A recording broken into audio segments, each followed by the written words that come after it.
These two men are meeting for the first time at a cenotaph, a monument that honors fallen soldiers, but they're connected by another kind of tribute. New plant varieties named after veterans. Honestly, it's incredible, that the yellow pea would be named after me. It's something that was totally unexpected. His first name given to a new pea variety by FP Genetics.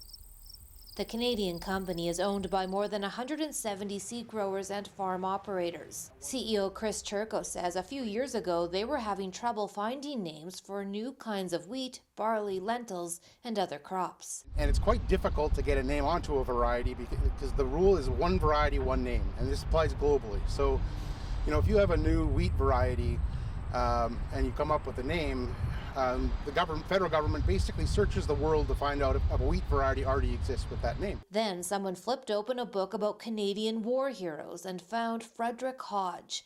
The young soldier landed on Juno Beach, was taken prisoner, and later executed. When you start to think back in time and all the people that have made sacrifices for you, we picked the name of somebody that none of us knew, none of us had ever met, never knew his story, read the biography, learned a bit about his history, and we put his name onto something that's going to be here forever. There will only be one wheat named AAC Hodge.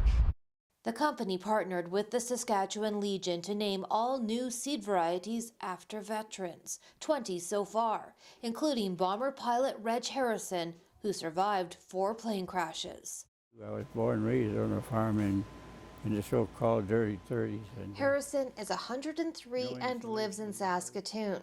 The Saskatchewan farm boy says he's thrilled by it all. It was a great honor to have a yellow pea named after me. Different varieties you've created that are resistant to different diseases. Julius Brown is a Vietnam veteran who now works for the Canadian Mental Health Association. He helps armed forces members and first responders with PTSD. I never imagined there being a field of Juliuses, but it's a wonderful feeling. Brown says he's happy to be honored by an industry that's also helping people with food security.